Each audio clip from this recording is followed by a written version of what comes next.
கர்த்தருடைய பரிசுத்த நாமத்துக்கு மகிமை உண்டதாக. இன்னைக்கு நம்ம வெளிப்படுத்தின விசேஷம் 5ஆம் அதிகாரம் 6ஆம் வசனத்திலிருந்து நம்ம தியானிக்க போறோம். தியானிக்கிறதுக்கு முன்பதாக நம்ம தலையை தாழ்த்தி நம்ம ஜெபிப்போம். கர்த்தர் நம்மளோடு இடைபடுவாராக. ஜெபிக்கலாம். ஸ்தோத்திரம் கர்த்தாவே, வானத்தையும் பூமியும் படைத்த எங்கள் எலோஹிம் தேவனே, எங்கள் எல்ஷடாய் தேவனே, துதிக்கிறோம் அப்பா. யெகோஷுவா மேசியாவின் நாமத்தினாலே ஜெபிக்கிறோம் கர்த்தாவே. நாங்கள் தியானிக்க போற இந்த வசனத்தை எங்களுக்கு நீர் ஆசீர்வதித்து எங்களுக்கு பிட்டு தாரும். ஆசீர்வதிங்க. யெகோஷுவா மேசியா நாமத்தில் கேட்டுக்கொள்கிறேன் ஜீவனுள்ள நல்ல பிதாவே, ஆமென். ஆமென். கர்த்தர் நம்மளை ஆசீர்வதிப்பாராக. இன்னைக்கு நம்ம வெளிப்படுத்தின விசேஷத்துல இருந்து ஒரு சில காரியங்கள் நம்ம தியானிக்க போகிறோம். இங்க வெளிப்படுத்தின விசேஷம் 5ஆம் அதிகாரம் 6ஆம் வசனத்தை நான் வாசிக்க கேட்கலாம்.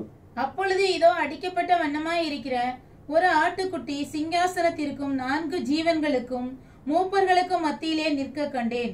அது 7 கொம்புகளையும் 7 கண்களையும் உடையதாய் இருந்தது. அந்த கண்கள் பூமி எங்கும் அனுப்பப்படுகிற தேவனுடைய 7 ஆவிகளே யாம். இங்க அடிக்கப்பட்ட ஆட்டுக்குட்டியானவரை பற்றி நம்ம பார்க்க போறோம். இவர் யார் மத்தியில நிக்கிறாரா? சிங்காசனம் இருக்குது, அடுத்தது 4 ஜீவன்கள் இருக்குது, 24 மூப்பர்கள் இருக்கிறாங்க. இவங்க மத்தியில அடிக்கப்பட்ட ஆட்டுக்குட்டியான் நின்று கொண்டிருக்கிறார். எங்க நிக்கிறார்? பிதாவுடைய வலது வாரசத்தில் நிக்கிறாருங்கிறது நம்மளுக்கு தெரியும். இப்ப இந்த சம்பவத்தை நான் உங்களுக்கு கொஞ்சம் விபரமா நான் சொல்ல விருப்பப்படுறேன். இந்த 4 ஜீவன்கள், இத நீங்க 4ஆம் அதிகாரத்துல நீங்க பார்க்கலாம். இந்த 4 ஜீவன்களை பற்றின விவரங்களை நீங்க என்ன செய்யலாம்? நீங்க பார்க்கலாம். இந்த 4 ஜீவன்களுடைய தோற்றம் எப்படி இருக்குது, இந்த 4 ஜீவன்களுக்கு பற்றின காரியங்களை நீங்க அதை வாசிக்கலாம். வாசிப்போம், அந்த வசனத்தை வாசிக்கலாம். வெளிப்படுத்தின விசேஷம் 4ஆம் அதிகாரம் 7ஆம் வசனத்துல நம்ம இந்த ஜீவன்களை பற்றி நம்ம பார்க்கலாம். வாசிக்கலாம் அந்த வசனத்தை. முதலாம் ஜீவன் சிங்கத்திற்கு ஒப்பாகவும், 2ஆம் ஜீவன் காளைக்கு ஒப்பாகவும், 3ஆம் ஜீவன் மனுஷ முகம் போன்ற முகமுள்ளதாகவும், 4ஆம் ஜீவன் பறக்கிற கழுகுக்கு ஒப்பாகவும் இருந்தன. இந்த 4 ஜீவனங்களை பற்றி அங்க விபரமாக கொடுக்கப்பட்டிருக்குது. முதலாவது ஜீவன், அதனுடைய முகம் சிங்க முகம் சொல்லி கொடுக்கப்பட்டிருக்குது. 2வது ஜீவனுடைய முகம் அது காளையினுடைய முகம், 3வது மனிதனுடைய முகம், 4வது கழுகனுடைய முகம். இந்த 4 ஜீவன்களும் 4 சுவிசேஷத்தை குறிக்கும் போது எடுங்க.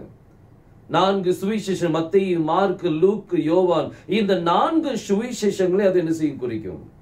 இது நீங்க எத்தனையோ இந்த பிரசங்கம் நிறைய பேர் மூலமா நீங்க கேள்விப்பட்டிருப்பீங்க. இந்த 4 ஜீவன்களும் 4 சுவிசேஷத்தை குறிக்குது. அடுத்தாப்புல ஆட்டுக்குட்டியானவர் இருக்கிறார். அந்த ஆட்டுக்குட்டியானவர் எங்க இருக்கிறார்? சிங்காசனம் இருக்குது, 4 ஜீவன்கள் இருக்கிறாங்க, 24 மூப்பர்கள் மத்தியில் அவர் என்ன செய்றார்? காணப்படுறார். இந்த 4 ஜீவன்கள் மத்தியில ஆட்டுக்குட்டியானவர் இருக்கிறார். எங்க எது பக்கத்துல அருகில் நிக்கிறார் அப்படின்னா, சிங்காசனத்துக்கு அருகில் என்ன செய்றார்? நின்று கொண்டிருக்கிறார்.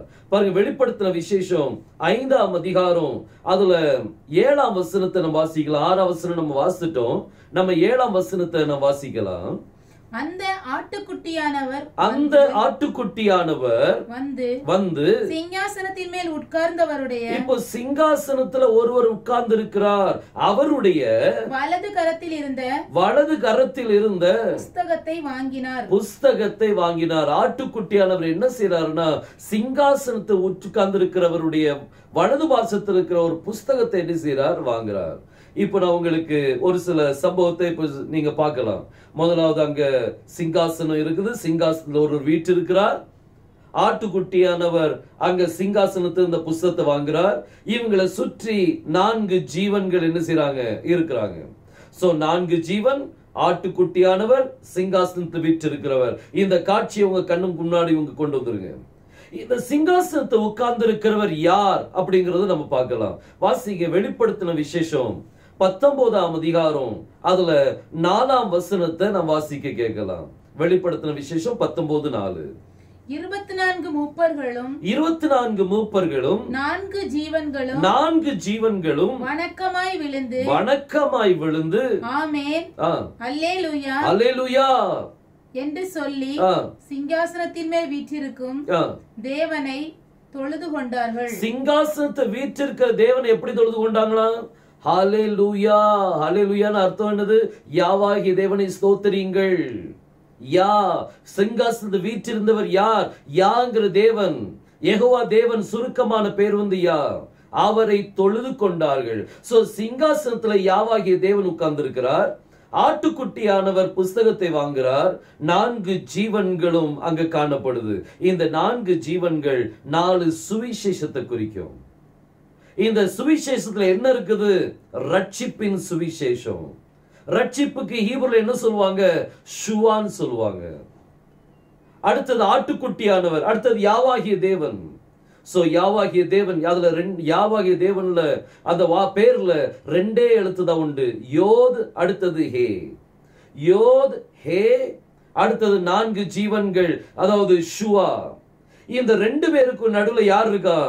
ஆட்டுக்குட்டியானவர் இருக்கிறார். அடிக்கப்பட்ட வண்ணமாய் இருக்கிறார். ஆணினால் அடிக்கப்பட்ட ஒரு ஆட்டுக்குட்டியானவர், சிலுவையில் ஆணினால் அடிக்கப்பட்டவர், அவர் இங்க வீட்டு இருக்கிறார். இப்போ இங்க இந்த சீனை நீங்க பார்க்கும்போது இங்க யாவாகிய தேவன் இருக்கிறார், இங்க ரட்சிப்பு இருக்குது. 2 பேருக்கும் நடுவுல வாவ் இருக்கிறது. வாவை நீங்க பார்க்கலாம். வா வந்து ஓன்னு சொல்லி நம்ம உச்சரிக்கிறோம். இந்த 3 சம்பவத்தையும் நீங்க இணைச்சிங்க அப்படின்னா உங்களுக்கு யெகோஷுவாங்கிற பேர் வரும். யாஷுவாங்கிற பேரு வராது. யெகோஷுவாங்கிற பேர் தான் என்ன செய்யும்? வரும். பாருங்க, இந்த பெயர் வந்து ரொம்ப ரொம்ப முக்கியமான பெயர். பெயர்களை நம்ம மாற்ற வேண்டிய அவசியம் இல்லை. நம்ம நினைக்கிறது தான் கரெக்ட் என்று சாதிக்க வேண்டிய அவசியம் இல்லை. ஒரு காரியம் வேதத்துல புரியல அப்படின்னா கர்த்தருடைய சமூகத்துல உட்கார்ந்து நிச்சயமா அவர் வெளிப்படுத்தி தருவார். பாருங்க, இங்க சிங்காசனத்துல யாவாகிய தேவன் உட்கார்ந்து இருக்கிறார். ஆட்டுக்குட்டியானவர் அடிக்கப்பட்ட வண்ணமா நிற்கிறார். இங்க 4 சுவிசேஷ புஸ்தகங்கள், ரட்சிப்பின் சுவிசேஷம் அங்க நின்றுட்டு இருக்குது. இந்த 3 நீங்க கனெக்ட் பண்ணீங்கன்னா யெகோஷுவாங்கிற பெயரை நீங்க என்ன செய்ய முடியும்? பார்க்க முடியும். சிந்திச்சு பாருங்க, அந்த பெயர் உன்னதத்திலிருந்து கொடுக்கப்பட்ட பெயர். அதுல கொஞ்சம் கூட மாத்த வேண்டாம். அறியாமை உள்ள காலத்தில் தேவன் காணாதவர் போல் இருந்தார். ஆனால் அறிந்த பிற்பாடு யாவரையும் மனம் திரும்பும்படி அழைக்கிறார். சில ஜனங்கள் யெகோஷுவாங்கிற பெயரை மறுதலிக்கிறவங்க இருக்கிறாங்க. அதை ஏன் மறுதலிக்காங்கன்னு தெரியல. அவருடைய பேர் தானே. அந்த பேர்ல அந்த வல்லமையை நீங்க பார்க்க முடியும். கர்த்தர் நிச்சயமா உங்களை ஆசீர்வதிப்பார். தொடர்ந்து நீங்க தியானித்துக் கொண்டு இருங்க. கர்த்தர் பெரிய காரியங்களை செய்வாராக. நாம் ஜெபிக்கலாமா? கண்ணை மூடி நம்ம ஜெபிப்போம். ஸ்தோத்திரம் கர்த்தாவே, வானத்தையும் பூமியும் படைத்த எங்கள் எலோகிம் தேவனே, இன்று இன்னைக்கு பார்த்த நாங்க இந்த சம்பவத்தை உம்முடைய கரத்தில் தருகிறோம் அப்பா. கர்த்தாவே, உம்முடைய நாமம் சிங்காசனத்தோடு இணைக்கப்பட்ட ஒரு நாமம் கர்த்தாவே. உம்முடைய நாமத்துக்குள்ள ரட்சிப்பு இணைக்கப்பட்டது பட்டிருக்கு தகப்பனே. அந்த ரட்சிப்பை ஜனங்கள் அடையத்தக்க நிற்கிறவ செய்யும். ஒவ்வொருத்தரையும் ஆசீர்வதியும் அப்பா. தேவைகள் சந்திக்கப்படட்டும். உம்முடைய நாமத்தை மகிமைப்படுத்த எங்களுக்கு உதவி செய்யும். ஆசீர்வதியும் வழி நடத்தும். யெகோஷுவா மேசியா நாமத்தில் கேட்டுக்கொள்கிறேன் ஜீவனுள்ள நல்ல பிதாவே. ஆமேன், ஆமேன். கர்த்தர் நம்மளை ஆசீர்வதிப்பாராக. ஆமேன்.